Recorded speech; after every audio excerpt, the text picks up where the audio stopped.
I'm so impressed that people give you room. They see you come in, they let you through.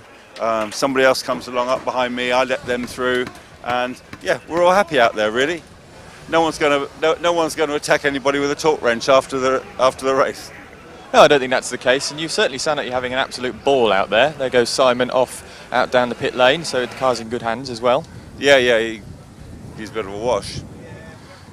No, it's great fun. The track's dry now. There's a dry line around most of it, and about 10 laps ago, the greasiness went and a dry line appeared in little patches, which made it a bit tricky. No, good fun. New set of tyres. So it's all set to go then for Simon's probably about 2.5 hour, another 2.5 hour stint, I should think. Yep. Are you back out? You're back out later on, I would imagine. I've probably got one more stint. Yeah. Right. Well, we'll look forward to seeing you out in that stint. Thank you very much, Patrick. Good to hear from you, and always good to hear from an established racer such as Patrick Watts. Now I'm going to run up to try and find David Drinkwater. Yes, he's still having the change happening for the Eastgate Automotive car, and not quite sure who's going to be getting into the car after David. I would suggest probably going to be James Poulton, on the grounds that he was the first of the other drivers to get into the car last time around, so I suggest it will probably be him getting into it this time. Simon Harrison has got out onto the track already, even though my understanding was that the pit exit would be closed, except for the end of the train, but I think it's only closed actually when the train is going past, so in that case it makes even more sense. Safety car coming in. Safety car coming in, and so the restart underway once again, and this is going to disadvantage the Eastgate team because Drinkwater is going to be in the pit still getting fuel whilst other cars are getting up to full racing pace, so expect at the end of this Simon Harrison to be able to maintain his lead, I reckon, Dave. Yes, I certainly think so. As there's been plenty of action up at Beckett's, I'm going to go up there and take a closer look at what's going on, I think. You're going to start building your C1, aren't you? I can tell. I've got David Drinkwater here. So you're running in second place at the moment. Just finished the pit stop. Who's got in and how is it going? James Poulton's just got in. And I think it's going quite well, to be fair. We've been a bit unlucky over the night with a few safety cars, which cost us a bit, but I think it was a fairly decent stint then and managed to drag us back up a little bit. So yeah, good. Hopefully top 4, 5 or something, I think, by the time the pit stop settles down. It's James's job now to run down or try and catch Simon Harrison in the 385 car, because they're your competitors. They're in first place at the moment, although I think they were when they came into the pits at least. Yeah, I hope so, but I've also told them to just keep it on the black stuff as well. Fight with people is fine, but just be careful and keep it running round. You don't want to go in the gravel, you don't want any problems, so James will do a good job, it'll be fine. Just a case of finishing and let's see where you finish, as you say, in the top 5, something like that. Yeah, I hope so. I think we've had fairly decent pace for the majority of the race, in the wet and the dry, and across all 4 drivers, so yeah, I think somewhere in the top 5 would be quite nice. I think we'll be fairly happy with that. So. That was a very quick pit stop as well. That's so no change of tyres, anything like that? No, because obviously it was wet previously. We did change them for mine. All 4 got changed. But yeah, we double stint them, and then we'll check when James comes in. Probably it's just got a nice dry line now, so I think maybe change them on the next one. Brilliant. Thank you very much, David. Good to speak to you. That was the Eastgate Automotive car that was running in second place. Yes, great to hear then from 2 of the cars that up in first and second places, and well done for getting between the pair of them whilst they were both in the pits. It certainly was a quicker stop for the Eastgate Automotive Racing car, but I think the fact that was a quicker stop, the benefit of that will be negated by the fact that the second part of the stop was done after the green flag had waved. So difficult situation for the both of them, and as David was saying, that often the luck of where the safety car comes out can dictate how whether you win or lose races like this. But certainly great to hear Patrick, and when you consider how much racing Patrick has done, if he complements driving standards to the extent that he did there, and the goodwill that was felt between the drivers as well, you have to say that this is the greatest advertisement for Citroen C1 Racing. So yeah, far rather hear that from the driver's mouth. So thanks to Duncan Douglas down there to get those interviews and to hear it from the drivers themselves. So Dave Goddard has hightailed it off down to Beckett's to see what he can see up there. One of the best views in motorsport, the view from the Beckett's commentary box. You've got the view of the Beckett's S's on the one hand, and the view of the village loop and Aintree sequence of corners on the other hand, and very exciting sequences of corners both are. You never quite know which way to look. Simon Harrison into the race and not quite up to speed yet. That was his first flying lap since exiting the pit lane. We'll work out what the gap is between himself and the Old Hat Motorsport Citroen, which is up next in second place. So that car would seem to have got out before the David Drinkwater, no longer driven by David Drinkwater, now James Poulton driven car, and in fact James Poulton still on the lead lap, but having dropped back quite a long way now into sixth place in terms of overall positions, and so yes, that's another remarkable statistic. Here we are, just over 15 hours into the race, and we've still got 6 cars on the lead lap, so the closeness of the battle continuing. And whilst we may have had quite a bit of safety car to achieve that, we've also not had some of the artificial aspects of safety cars, as you get in some other forms of racing where wave bars enable all the gaps to be closed up, and numbers of laps lost can be gained back under the safety car. That isn't possible really in this form of safety car implementation.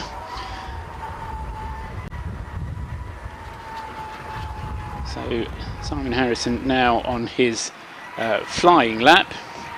A stop and go penalty being notified to us on the screen for the 398 car for overtaking under the safety car. Apologies if Dave Goddard has already mentioned that. I don't think he did.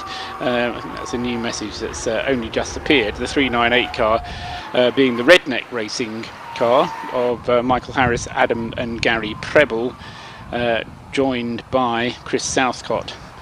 So they will have to come in and do that stop and go penalty. The crime that they committed being overtaking the safety car, as opposed to overtaking whilst the safety car is out, which is, I don't know which is the more serious offence, but both of them lead to the gaining of an advantage unfairly, and an advantage that other people can't necessarily enjoy. So an appropriate penalty being applied. We'll wait until the field just shuffles itself out. Tony Hutchings, beg his pardon, in the 321 Old Hat car, after staying out during that last safety car period. The benefit is that he's gained track position. The disadvantage is that he's going to have to stop for fuel sooner rather than later. David Drinkwater was a car that kind of had to stop anyway, the 318, and the other cars to have benefited through the safety car, Chris Nyland, Paul Phipps and Alice Hughes at the wheel of the number 480, and Alice going great guns in fact in the Team Merlin International car, and has just overtaken Paul Phipps's Toll Bar Racing car. So number 480 up into 4th place on that last lap, with, say, Alice Hughes going great guns and making up ground in the number 480.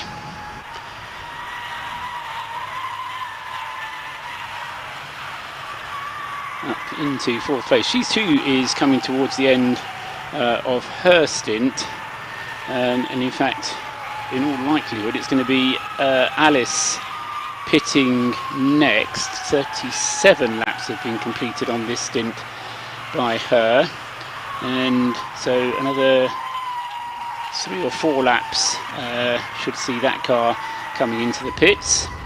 That was the car that we saw earlier on in the hands of Sammy Bowler doing a massive 46 lap stint. Admittedly, it was in the middle of the night when the safety car was out quite a lot, but practically up to a full 3-hour stint for Sammy Bowler earlier on in the race.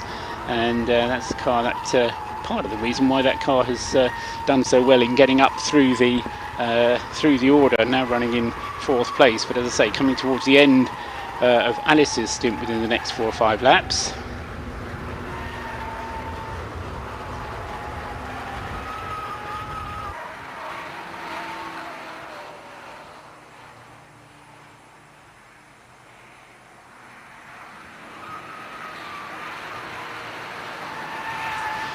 Another car that I think we should draw attention to, having said how well the roll centre car is doing. He's up into 8th place, Matatak in 9th place, and the GMP stand up to cancer car, David Clark at the wheel of that car at the moment. That car has moved its way up into 16th place. And again, a car that has had its problems over the course of the 24 hours, but has kept going, and I say, kind of kept itself out of trouble.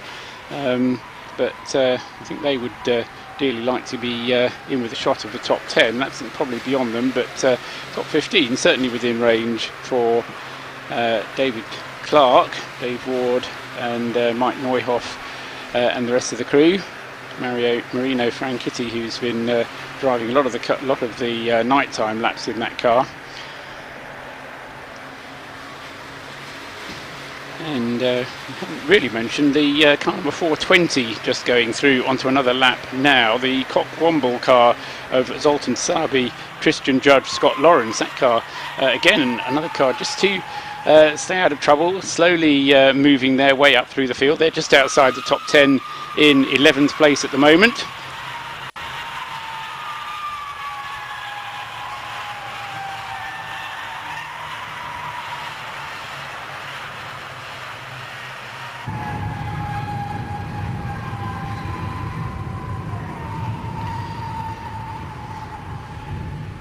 And a stop and go penalty for overtaking the safety car for number 398. Oh yes, that was the car that I said there were. Yes, it's been repeated that car being penalised for overtaking the safety car, not just overtaking whilst the safety car is out, but actually overtaking the safety car itself. Chris Nyland moves ahead on the track, and that by virtue of a 7-second faster lap time. Tony Hutchings there not able to hold a candle to Chris Nyland in the Citroen Racing car. So Chris Nyland moves back up to 2nd place. Simon Harrison still leading the way, and with, as Patrick told us, a dry line forming, a 3 minutes 8.09 second lap time for Simon Harrison, getting back towards kind of proper dry weather lap times now. And there's still enough meat on this race, because we've still got over a third of it still to go. There's enough for all kinds of things to happen, especially if we've got a dry track for the remainder of it, or an increasingly drying track. Even better. So Simon Harrison through 3 minutes 8 on that last lap, then 3 minutes 10 on the most recent one. He's now completed 245 laps. Chris Nyland, having just moved up into 2nd place, is about 90 seconds behind in the Citroen Racing car, just having overtaken Tony Hutchings to take that 2nd place away. Then in 4th place is Katie Milner, still at the wheel of the Team Merlin International car. And Katie, as I say, sorry, it's Alice Hughes, or is the car? It's Alice Hughes, isn't it? So yes, Alice Hughes at the wheel of the number 480 car. That one just slipping off my list of adjustments. Alice Hughes then driving car 480, having taken it over from Katie Milner at the last pit stop.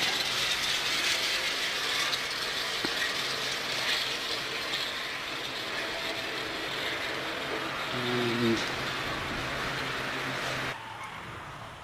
yeah, so Alice Hughes in 4th place. She has got ahead of Paul Phipps and is now opening up the gap between herself and Paul Phipps. And in 6th place is now James Poulton in the car number 318, which was previously driven by David Drinkwater. And last time James was out, not as quick as David Drinkwater, but had some quick laps, but seemed to get held up by traffic a little bit more. Had some laps that weren't quite as consistent as Drinkwater was able. So we'll keep an eye on how that 318 car gets on. It's led the race in the past. It's been running along in 2nd place quite a lot of the time, and now after its most recent pit stop back into 6th. But even though it is in 6th place, it is still on the lead lap. And comparing James Poulton's times with those of Simon Harrison's most recent lap, they compare quite favourably, thank you. Tristan Judge in the Cockwomble car number 420, putting in the car's personal best. Bit of a delayed happy hour perhaps, as the track is now drying out. And the traditional time early in the morning of the 2nd day of a 24-hour race, when the track condition is at its best, not too warm, and the drivers, although tired, still wanting to push on as hard as they can. So not only we had a new personal best from Tristan Judge in the 420 car, but also an improvement to his best time for Andrew Stacey in the 319 Scuderia Sundial car. Just seen car 341 coming into the pits. I'm sure you saw it as well. Basically missing its rear end, looking very rough indeed. Drivers in the car at the moment. The mechanics are having a look at it. I'm just going to go have a look and see what the story is with that. And while that's going on, I've just arrived up here at Beckett's. A couple of problems to report. Team number 369, Team Cock Endurance. They're heading through the access road to the back entrance of the paddock, damage to the front and rear of that car, so they've had an off somewhere. And also, more significantly, Citroen Racing, number 376, their exhaust has fallen off. It's dragging under the car. That's the first major problem, I would say, they've had during this race. Yes, I think you're right. I'm just trying to think during the night whether they might have had something, a very minor problem on the car. It might have, yes, it had an unscheduled pit stop at some point during the night. I'm remembering now when it came in. It had a 2-minute longer stop just to fix something, but it didn't seem to be a normal fuel and tyres. It might just have been a puncture, or it might be something else going on. Maybe they heard the exhaust going and were trying to fix it back on, and have decided now they're just going to let it rattle. But yes, it did have a problem, and as I say, that was at some point in the dead of the night for the Citroen Racing car. Otherwise, it would be in a more comfortable position, because the Circuit Pro car, which is now I can't say in a commanding position, but and the Eastgate car in trouble as well. Sorry to interrupt, Paul. Number 318. So it looks as though the right front suspension is bent. And that looked at a drunken angle as it headed away from me on the Wellington Straight. And they've also got the alarm signal on the on their car. Into the pits then comes Tony Hutchings. Into the pits for the Old Hat Motorsport. This is a scheduled stop for Tony Hutchings. The alarm signal has come up on the TSL timing screen for James Poulton in the Eastgate car, so he's stopped on the circuit. Into the pits has come Paul Phipps. Paul Phipps is due into the pits anyway for a routine stop, And I would say as well that the Tony Hutchings stop, which is happening at the moment, possibly a little bit early. Tony Hutchings has only been out there for 28 laps, whereas before him, Daniel Bruce was out for over 40 laps. So all of a sudden, Duncan, you've got a very busy pit lane indeed. Well, we've had a bit of an incident at the entrance to Copse on the pit straight. There was a great clatter and banging of cars, and 416 is off on the outside of the entrance to Copse.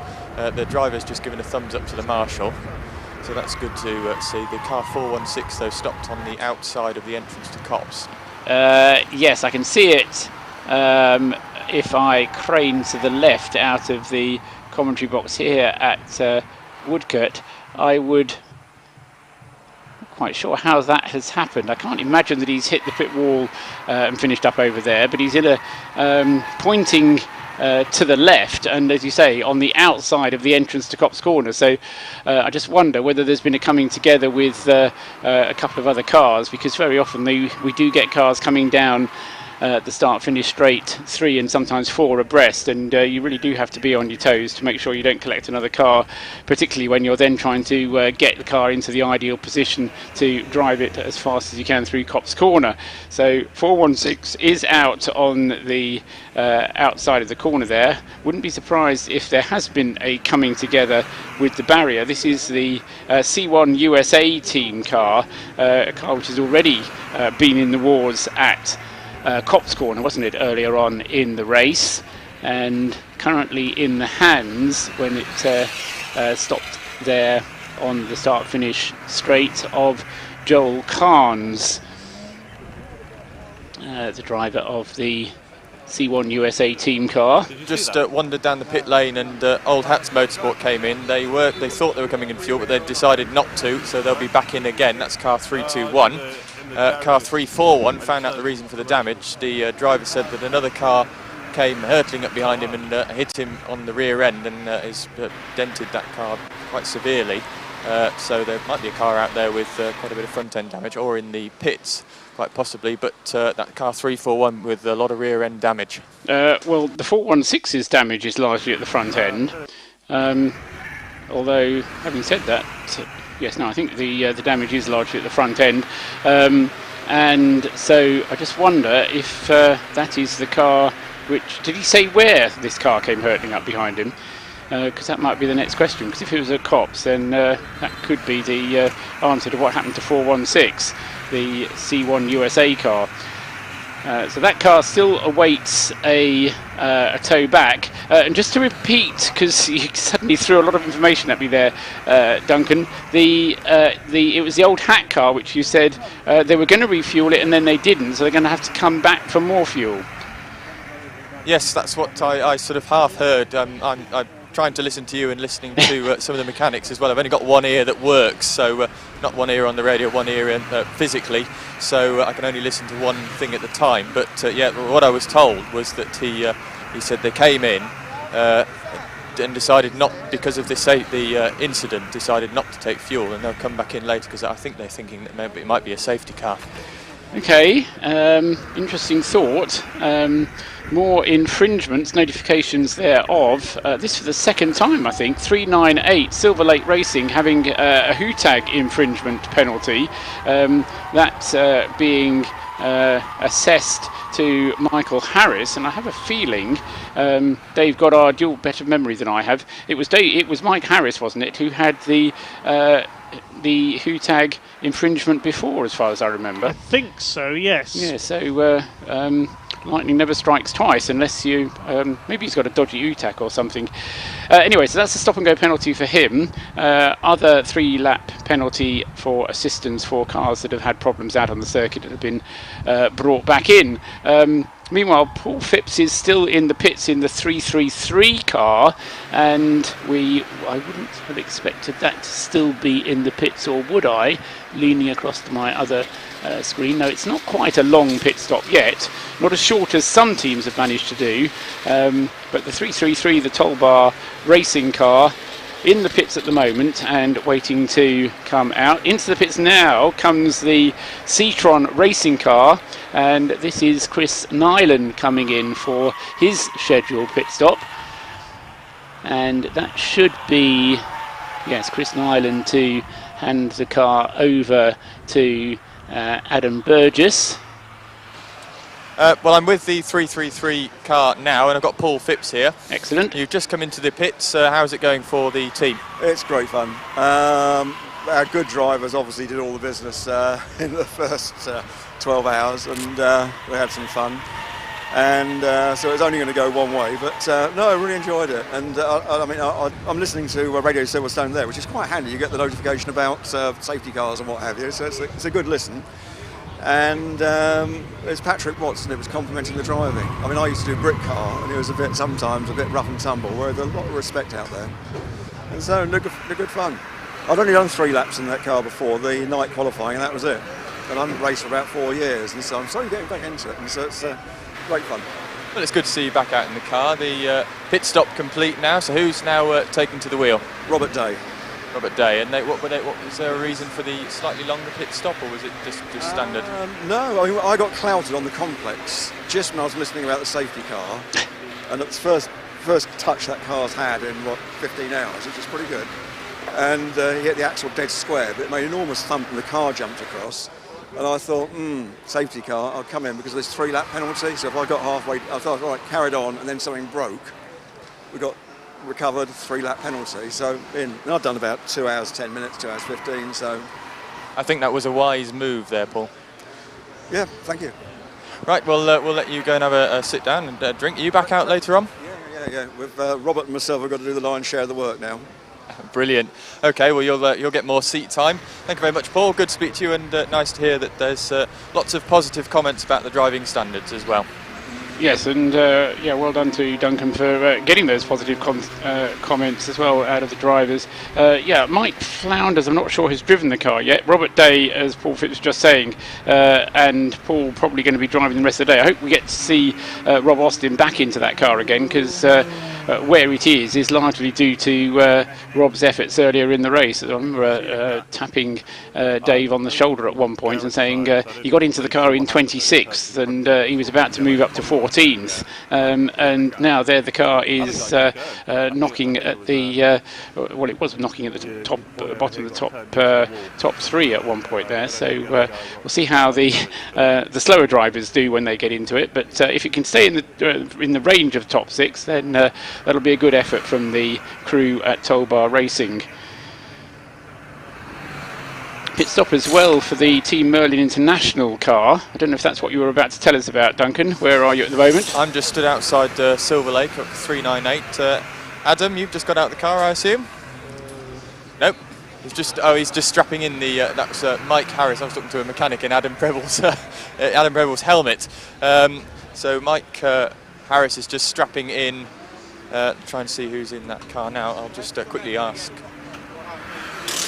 He's just having a chat with the mechanics, but that car getting a fresh set of front tyres and had a load of fuel go in as well. They're just having a discussion with the driver that's about to go out. So that's the 398 Silver Lake car. Yes, originally down as Redneck Racing, but a Silver Lake production. And that car...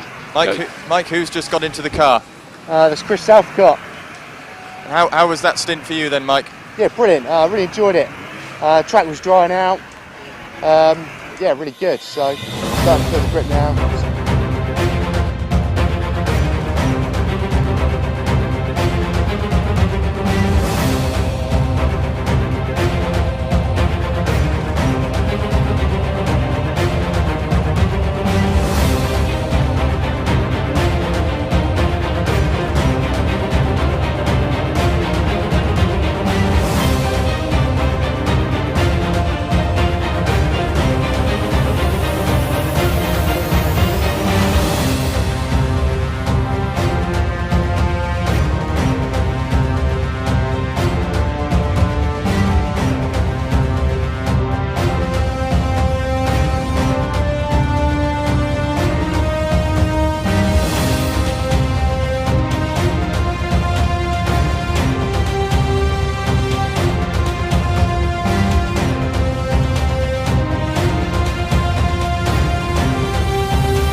A very good morning from the home of British Motor Racing, Silverstone, for the continuing live stream coverage of the Distrigo Parts Distribution 24 Hours C1 Silverstone. Good morning, it's Alex Goldschmidt and Scott Woodwiss in the commentary box, joining you here just off the National Pit Straight, where we're just over where the main hive of activity is. We've had a major shift in the lead, but also multiple safety car incidents. We've had even several rollovers. We've even had someone hit the Armco barriers off of Cops at around 75 to 80 miles per hour this morning. Joining us is, well, finally, Anthony Jordan. Thank you very much for joining us.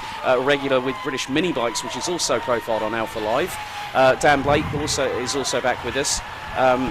So, Scott, it's been very interesting what we've been catching up on the live timing, but also a big thank you to Dave Goddard, Paul Truswell and Duncan Douglas for providing the Silverstone radio coverage that has been keeping you guys entertained over the live stream. Don't forget to hit the like on the Facebook page for Alpha Live. This is an Alpha Live with Scruffy Bears Pictures production. Don't forget to hit the YouTube subscribe button and also hit the notification bell as well. But Scott, we left with Team Selavi leading, and they have been embroiled in the C1 wars, let's put it politely.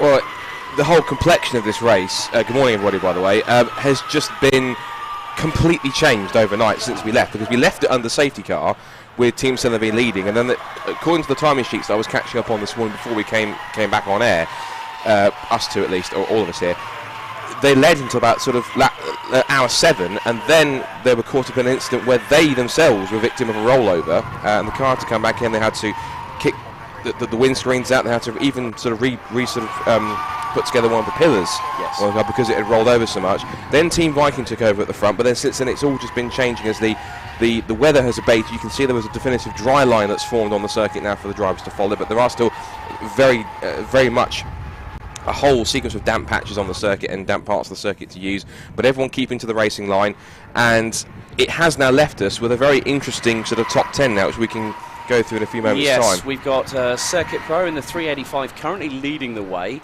MSAR Old Hat Motorsport, who started on the front row of the grid, I believe, in second position. Mac Attack Racing, however, have made significant progress. They were in 15th position when we left. They are now third with McDonald behind the wheel of the 347, and they're running consistently in the 305, so they are anywhere between 3 to 5 seconds quicker than the two in front. And the thing we have to point out is that they originally had pole position. They did the fastest time in qualifying. Then their car was found to be underweight, so because of that, they then had to start right at the back of the field and got the the not so dubious honour, I suppose, of being the answer to the ultimate Club Motorsport quiz question: who started the C1 24 Hours at Silverstone in 2019 from the very last position of the grid in 99th? And that was actually Team Mac Attack Racing. But they've charged their way through all of these dramas. They've kept their heads, they've kept about them, they kept it on the road most importantly, yes, and they're up to third place. And the lap times they're doing here, I mean, I don't want to jinx it, but we've got the commentary box table is wood, so touch wood. I mean, which we both did at the same time just then. I mean, do we start in a few hours' time start talking about the fact that they could start to put themselves to contention for a victory here? Well, when you think about it, considering the fact that a endurance series we very well know and love, Fun Cup, if you've won the previous race, you start on last. But in this case, it was a bit of a slightly different mitigating circumstances. But for those watching on the screen, you can just see how battered these poor little Citroen C1s are. I mean, Anthony did a little bit of a gag as he came in, saying, well, I've rolled my car, I need to get back past the barriers. And the lady on the front gate wasn't too happy about it. wasn't impressed by the sounds of it. So welcome to C1 Racing Club, Anthony, with in definitive style, and hopefully you've got that car under lock and key, because these guys might try and pillage it for parts. Yeah, I did see there was a couple of C1s that are parked down just outside race control, so hopefully no one gets around and starts sort of pillaging front bumpers or windscreens, etc. Otherwise, might have difficulty getting home, so because of that. Oh, it's a Peugeot 107, he says. So there you go. So see, he's fooled them all, because it gave the illusion it was Citroen C1. It's actually its similar French sibling, a Peugeot 107. So did you do a badge swap before you got here this morning? Yeah. But no, but yeah, 8 hours, 24 minutes and 15 seconds on the clock. We'll quickly run through the top 15. It's Harrison behind the wheel of the Circuit Pro 385 that's currently leading by 2 laps from MSAR Old Hat Motorsport. Mac Attack Racing up into third with McDonald behind the wheel. Jem Hepworth now back behind the wheel of the Team Merlin International. This all-female crew have been going strong. They are 4th and they are 2 laps off the leaders, but they are only 7.7 seconds behind Mac Attack. So, and that what's interesting is that they're another team like Mac Attack Racing who've just kept it on the road, kept it nice and clean, out of trouble. And in a 24-hour race, sometimes, as ironic as it might sound, ultimate pace in terms of how quick you go sometimes isn't the answer. It's basically how it's age-old saying, keeping your head about you whilst others are losing theirs, and someone already goes. Still, even afterwards, now it's almost 16 hours of racing, they're still going 3 wide by 3 wide into Stowe Corner. Then again, they can do that now because 1, they can see, and 2, the track conditions are substantially better than they were when we left them last night. So after Team Merlin International is the 488 of Roll Centre. Then it's Citroen Racing, who have been in the top 10 for pretty much the majority of this race. They're currently 6th at the moment. Alex Sedgwick is behind the wheel of the 390 of ASR in 7th. Tolbar Racing up into 8th place as Cockwomble in the 420 now is in 9th position and is in the pits. Alexon Holmes, who also it's 2 abreast going in some places, but as you said, Scott, 3 wide, and they're still they're not letting go of trying to get their way to the finish and do it as fast as humanly possible in these cars, which is quite a tall order in itself. What's tricky just in actually, because they just saw it there, that was the Merlin International car with the Brisky Fox graphics on the side. That was right in the middle of that pack of traffic. So again, Jem Hepworth's going to be very, very careful to negotiate her way through without getting too caught up with people around her. I think with her karting experience, karting is a very, very close quarter sport, and as I commentate over in Europe on that, as does good friend Jake Sanson, who's over at PF International this weekend, she will know how to circumnavigate this traffic, and she's made very, very quick work there. Yeah, the 480, you can see the red and white car with Brisky Fox on the side of it. That is the Merlin International car, just the first car to the right there in shot. As our camera zooms in, there she is. So Jem Hepworth, at the moment, she's just ahead of the 370. That's Spy Motorsports, so they put another lap on them. And look, the front bumper looks a little bit forlorn, so it might have been unwanted participation and maybe some incidents. But apart from that, the rest of the car looks pretty much relatively untouched. So it's a little bit dirty as you'd expect in a 24-hour race. Lots of typical dirt and grime that's built up over the hours of racing. But even so, that car is pretty much as it should be. They just put a lap on Quattro Formaggio, of course, as anyone who's well versed in Italian, it's 4 cheeses, which is another great name for the team. One of the GMP cars heading through there, also with the Pink Tiger Racing team as well. That's also the custard car that we saw as well in the upside down earlier this morning. At about 7:30 this morning, they were upside down in the gravel. So, yeah, very interesting there. Continuing through our run of the top 15, Spy Motorsport in 10th position as Akiri Celtic with Clapham North. Looks like George Grant still is behind the wheel once again of the number 474. Cockwomble with Lawrence behind the wheel in 12th. Silver Lake Racing in 13th in the 398. One of the Emax Motorsport entries, 345 up into 14th, and the 351 GMP Development Stand Up to Cancer car is up into 15th position.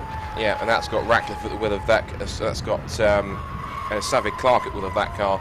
Round off the top 15. Not just outside it as well, we've also got some other notable names to look out for as well. Bianca Water Developments, that's got Barry McMahon at the wheel. Of course, he's a regular Alfa Romeo racing driver, and he's now currently in 16th place at the moment, but he's just heading through Stowe Corner now as we look at them now through the right hand. He just put a lap on the 441, which is Red Rascal. With their 6 drivers. Also, quite notable as well, Eastgate Automotive Racing, who were early leaders for quite a while, down in 27th position with James Poulton at the wheel. Another team, by the looks of things, Alex, that have also hit strife over the night. There's been quite a few casualties. We've had actually some confirmed retirements, if memory serves me correctly, thanks to Dan Blake sending me a text message at 2:30 this morning. But of course, we have to, Dan's been on site the entire weekend, and Amigo 380 is the one that hit the barriers at Cops.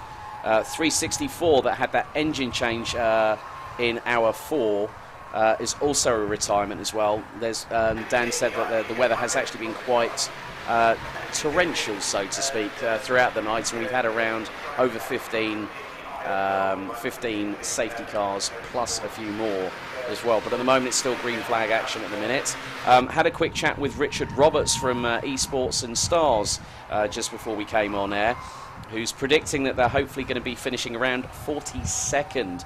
But they are currently 47th at the moment, as looks like a radiator is being topped up on a car that might have potential overheating troubles there. So they're saying that looks like that's the Rockingham car that's in the pits. It is. So that's car 447, and that has pitted from car 447, 70th place with Yeats at the wheel of that car. So there's 448. Sorry, 448. So look at 447. Sorry, well, my apologies for that. 448, and that's Gallard behind the wheel, 60th position. Michael Galliard, who was on the former team at Rockingham, of course. Obviously, long live Rockingham. Now it ceased to exist in its current form, but it's still here in spirit in terms of the Team Rockingham car. It's the same car which they used to run in the two 24-hour races that they ran at Rockingham last year. Of course, they've transitioned them this year to Silverstone here, and also Anglesey as well.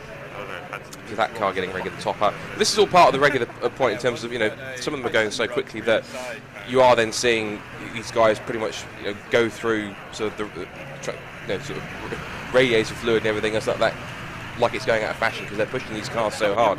And it is something that's rather obviously unnatural for these cars to be pushed that hard for so long. So the fact that they're now having to pretty much do things like top up the radiators with water, or do other regular things that you'd normally find doing after a service. It's after some 5,000-10,000 miles, and they're doing it after a couple of hours. So it's pretty crazy that these guys are already having to do these sort of general maintenance checks on these cars. I think the Edge. Oh, that was very close for the 371 there. That's the Edge Motorsport car, and that's car's running slow, so there'll be a white flag out there somewhere. White flag elsewhere in the world of motorsport means final lap, but this means a slow car. They're currently running in 52nd position. Obviously, before we came on air, a couple of cars that have been having some major impacts, including the 416 of C1 USA. The front end, unfortunately, is a complete rearrangement of what the factory would have brought it out if it was brand new. Yeah, we also had an incident for the AB Motorsport squad as well, because that car came into it parked itself up in the wing complex pits, and as a result of that, it was then had a very crumpled front end. I didn't quite catch exactly who it was at the wheel of that car. AB Motorsport are down, last time I checked they were down in sort of the 20s, but they're now down in 44th position, and that had Chris Powell at the wheel of that car at that point in time. Now there's a fan favourite that's heading through the Woodcote corners now onto the pit straight. That's Area Motorsport, of course, with, I believe, Carl Swift back at the wheel of that car. Currently 86th position. They also had been in the trenches a little bit there as well, as the 379 in the pits.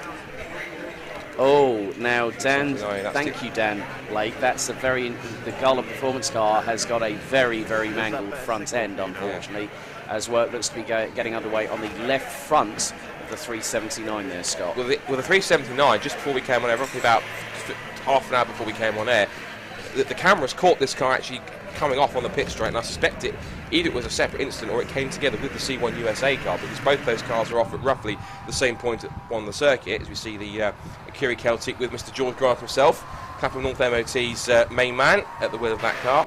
Currently 11th at the moment. And that's a good effort for them, actually, to move up. But again, another car, we keep on saying it, we will keep on saying it towards the end, cars that are simply just don't have anything special, but have just kept themselves out of trouble. And George Grant very vigorously moving to the inside of somebody in front of him to put a lap on him. So that's now another sort of position. But George is always somebody who enjoys his racing, and when he gets the chance, he will go gung-ho every now and again. Well, he's raced in MX-5s before as well. Yes, he has.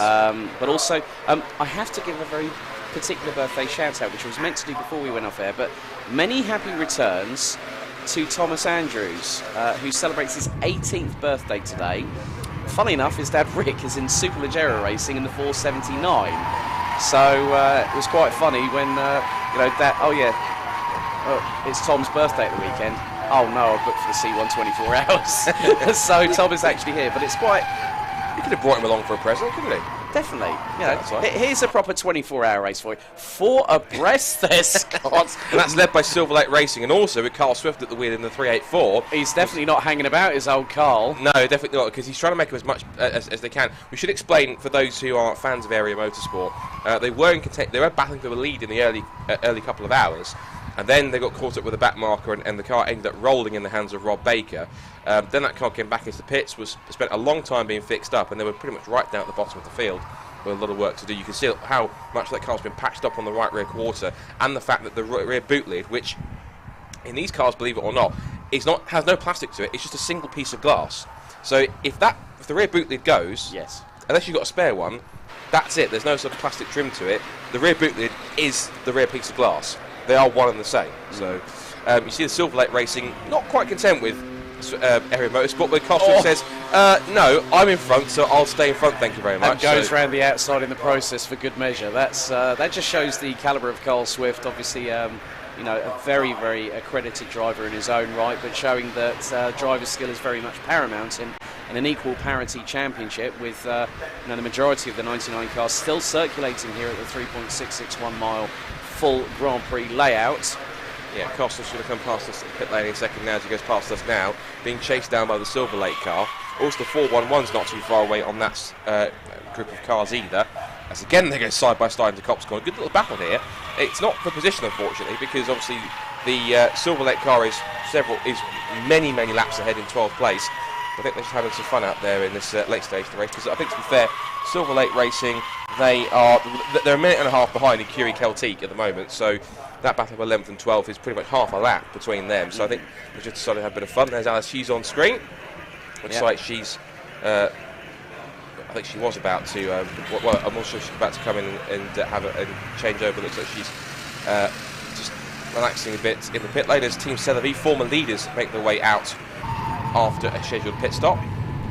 So yeah, and still the Nankang tyres sidewalls are literally being crying out for sheer mercy. I mean, there will have been a lot of front tyre changes.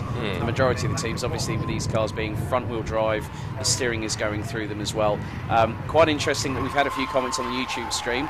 Someone's was it Miles Horn saying, "I want something to happen." Well, Miles, where have you been for the last close to 16 hours, because everything's been kicking off and we've had to watch from the sidelines, so to speak. That is very true, but I think some people value a commodity called sleep, so they do have to go and pick that up at some point. So. including the guys at Radio Silverstone that have been doing an absolute sterling job, including the man, the legend that is Mr. Paul Truswell. Whenever he's at a 24-hour race, he will do the full 24 and then some. He does this regularly. He's known for it regularly for the Radio Le Mans course, so he's an absolute trooper for doing so. And he's using his expertise on staying awake for 24 hours for this particular race itself. That's one of the Prep Tech cars going past the 447, which is another of the GMP Developments cars. Prep Tech 367, I think they've also had some troubles throughout the evening as well. 367 at the moment are currently... It's a nice gaggle of 6 or 7 cars making their way down there. One car in the mix there we can see is... That's the 325. That's the ITC1 car, which is the squad for the Caterham drivers. That is the winner of that car. Matt Dyer, Paul Donkin, Elliot Norris and Stephen Nuttall. It looks like Andy Mollison behind the wheel of the PrepTech UK car. 367 30th at the moment, Scott. So not too bad. They've sort of been one third of the way down the pack, which is good to see if they're trying to make some more progress. More cars going side by side on the exit of Stoke Corner down towards Vale and Club. Someone's asked for where's the haggis? That is, of course, Flying Haggis Racing. David Christie posted on Facebook last night that he's had a definite trial by fire. He's had I think he was running in the 3-minute 13s or 3-minute 14s, but I'm sure that David will correct me if I'm incorrect. And had a bit of a roll as well. So it looks like there's been quite a few cars that have ended up going more than just off their 4 wheels. Yeah, absolutely. I think we've had even 1 or 2 cars lose wheels. I think we saw one on stream earlier on before we came back on there. We had a car lose a wheel on camera, which is quite extraordinary. So someone didn't do up the nuts tight enough, did they? No. Flying Haggis Racing currently in the pits. David Rybowski behind the wheel of that car. So they're 28 laps off the lead. Still, I have to say, very credible effort from the guys from Scotland. 72nd position. Yeah, there'll be 1 or 2 cars here that will have travelled their way down from Bonnie, Scotland, who form part of the new Scottish C1 Championship, which launched recently with their first rounds at Knockhill. So some of them would have headed down to Silverstone here to test their mettle against some of the UK's best teams who can put some of these cars together. For some teams, of course, we know they're well versed in other forms of club racing with different cars, whether they be front-wheel drive or rear-wheel drive or saloon cars, hatchback, sports cars, whatever they might be. But some of them trying this weekend for the first time, and of course, as I'm saying, it's a brand new experience for them, and finding out how tough it is, some of them unfortunately the hard way. There's the 467, and that is the Cat DT team, Colin Hode with David Outstader, Phil Marsh and Nick Fashy. Nick Fashy's behind the wheel at the moment, currently 76th as things stands at the moment. Silver Lake at the moment, our Smileshorn is currently in 12th position. Yeah, 12th position. They're 4 laps off the lead, but lapping pretty strongly. The last lap was a 3 minutes 5.8, so not doing too badly at the wheel of that. Not too bad in consideration with their fastest lap of the race so far being a 3 minute 4.546. You know what's quite interesting? I've just been having a look at a lot of the amounts of pit stops that the teams have been making. We've had teams, well, the highest in the top 25 is Orange Motorsport with Halstead behind the wheel. They're currently 24th. They've done 11 pit stops.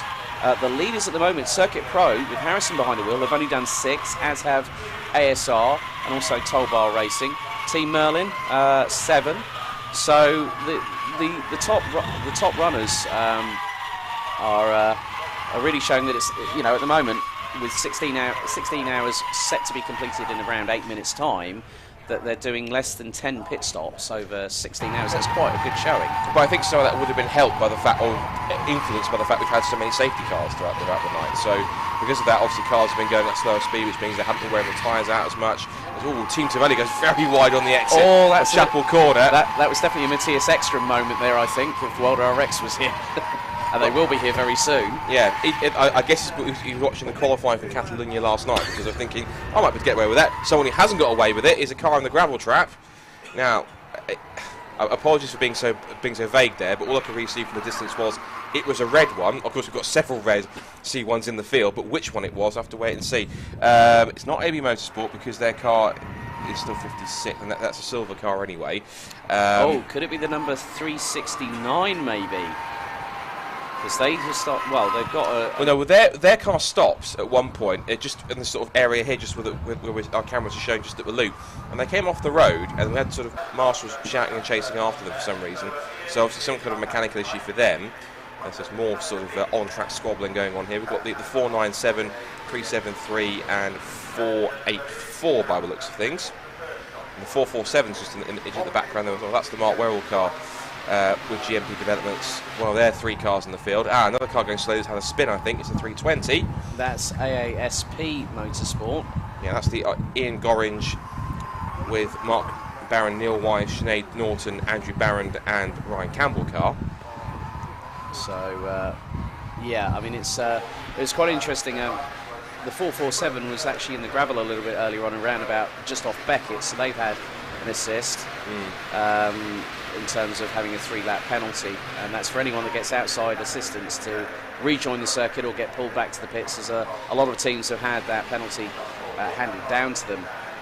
As again we see Jem Hepworth behind the wheel of the 480 Team Merlin International, still very strong in 4th position. I think one of the clear contenders for the overall race victory, but we have got quite a few drivers. I mean, Alex and Holmes are in the pits in the 401. They're now down to 10th position. So Burgess behind the wheel of the Citroen Racing up into 5th in the 376 as the 401 now hits pit lane. That is the Alex and Holmes car, so they'll go to the end of the pits. You've also seen Team Custard in the pit lane as well. I just saw them just in the shot you saw to the left behind the barrier. The red car in that sequence just at the front of that pack is actually, that's the Team Selami team, which are making their way back up through the order as they currently sit all the way down in... right down the order, 51st position, where at one point they were started towards the front and were leading for several hours. Now, just at the top of the shot there, the car that's being recovered, that's gone off the road, again, without sort of zooming in too much, I can't exactly tell who that might be. And that's just off the international pit straight at the complex. You know your shout, possibly that being Cock Insurance, that might be because I do recognise the Cockerel sort of graphic on the side of there. Oh, car on the gravel trap, that's the 418 off the road. That's Rehab Racing with Shan behind the wheel, that's in 45th, definitely in the kitty litter there. Now, do I say the almighty question, is that going to be a safety car? Because either they'll cover that with double wave yellows and pull it out with live snatch, or they'll have to cover a safety car and have to do that with cars at reduced speed. But that just shows, even at this later stage, even though there is a dry line, if you get off that dry line for 1 second, because how light and sort of small and stripped out these cars are, that might be the problem. Here is the car that's come off the road that's been pulled into the pit lane. And still, we're trying to figure out the number, but it is a bit... I'd look at it, it may not be the Cock Endurance car. No, it might be... Again, it looks to this a different graphic on the side of that car. So, which definitely involves a race helmet by the look of things, by my trying to sort of make out that image. So great work by the film crew here. 441. 441 is the car that has just been pulled into the international pit lane. And that's Red Rascal. That's the Chris Lovick, Kevin Dengate, Adam Dengate, Peter Williams, Liam Dengate and Russell Clark car. And still 418 beached in the gravel trap, so this will have to be a moment where the clerk of the course decides is it enough to warrant a safety car. And Red Rascal they had Williams behind the wheel, were running 70th. So yeah, more dramas still unfolding as we come to within 3.5 minutes of the 16 hours completed, which according to TSL, trying to make it out there, we've got over 60%, it looks like 66% I think completed. Yeah, so that's now 2/3 race distance almost. Yeah, 2/3 race distance. 441 and 418 will automatically, as a result of this, get a 3-lap penalty for outside assistance. Obviously 418 still beached in the gravel at the moment.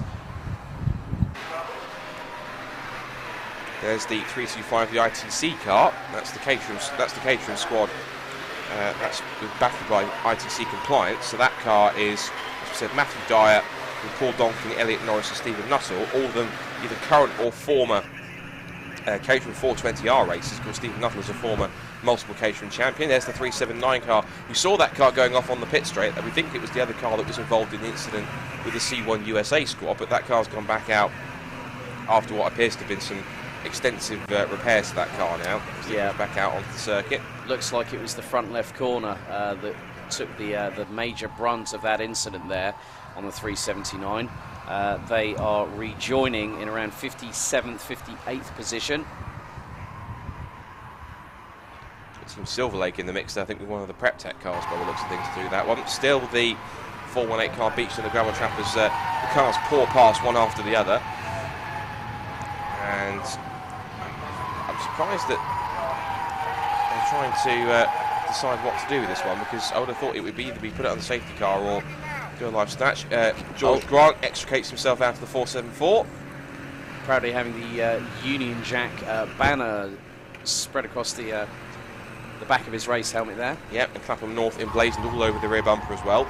I think we saw 4 abreast into Stowe Corner go out of shot just at the bottom of the screen there. So that's, again, even at this late, this 2/3 race distance in there, they're not afraid to go 3 or 4 abreast into corners, which is pretty extraordinary. And trying to force each other wide at the same process as well. Spag and Chip says, can you give an update on car 488? That's Roll Centre. They are currently sitting in 8th position. Another team that's in the pits at the moment, Scuderia Sundial, 319 with Stacey behind the wheel, currently 17th on the road at the minute. So refueling going on for the 474. We've already had one team breach refueling regulations very, very earlier on, and looks like the recovery JCB is going to try and pull 418 out of the kitty litter there. Yeah, so that's going to be a live snatch. They'll cover that with double wave yellow, so that means obviously, of course, no overtaking into the high-speed Maggins, Beckett's and Chapel section for the first element anyway. Very true. So good awareness by the fantastic men and women in orange, the British Marshals, who we couldn't sing their praises quite enough, and credit and kudos to them where it's rightly due of how they've been doing.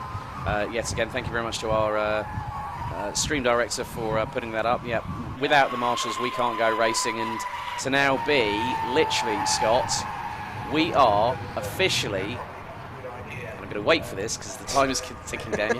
It's that sense of anticipation. We have officially 8 hours